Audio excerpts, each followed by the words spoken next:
talking about yourself. Do not talk about yourself, because genuinely speaking, no one cares. And what do I mean by talking about yourself? Don't talk about your achievements. Don't talk about how great of a company you are. Just straight up go to or get to the point, right? Just get to the fucking point. There is no point in just like boasting yourself in the email. It doesn't make any sense. That is why we have this Loom video where you can then show shit. You can then show stuff, right? You can demonstrate stuff. Don't just say things, demonstrate things. They want to see that you can do it. Everyone can say that they're the greatest company and we have the best customer service and whatnot. Also, in terms of USP should be something that only you can say. Not we care about results. The AI is even telling you, right? It should be something that only you can say. That is extremely important. So when you talk in general, do not just talk about yourself. If you want to show something about yourself, awesome. Show it. Demonstrate. That's going to be done in the Looms. In general, number one point, don't talk about yourself, right? So that's the mistake to avoid at all costs. Then the next one, vague CTAs. So a CTA is a call to action,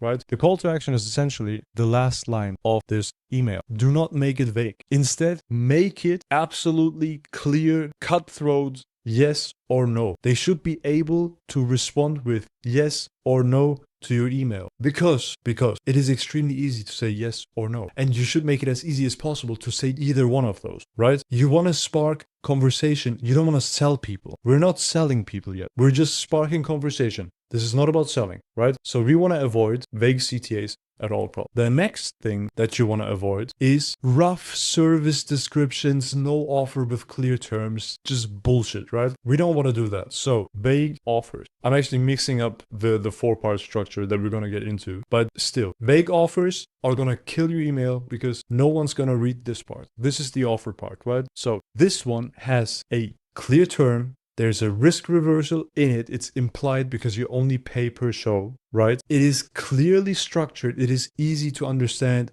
in a language that they actually speak, right? And if I say a language that they actually speak, I obviously don't mean English. I mean a simple language. They talk about shows. They know what a show is. They know what a qualified call is. Speak the language that they actually speak, right? And the AI will help you with that. By the way, if you haven't yet, get the AI in the description down below. It's the first link. The AI will show you exactly what kind of language to use for these different industries, right? Because it's going to do research in the back end as well. So you want to definitely have, you don't want to definitely have vague offers in your cold email. Then do not have a USP that everyone can use, because then it's not a USP. It's not unique, right? A USP is a unique selling proposition. Unique selling proposition. It won't be unique anymore if everyone can say it. Only say things that you have done actually and that only you can say. There could be something about your product that no one else has, which is less likely. It is less likely for most industries. But if it is, mention it 100%. Say we're the best compliance SaaS, whatever, because we have this thing that no one else has. Say that. If it's a USP, it's a USP. Talk about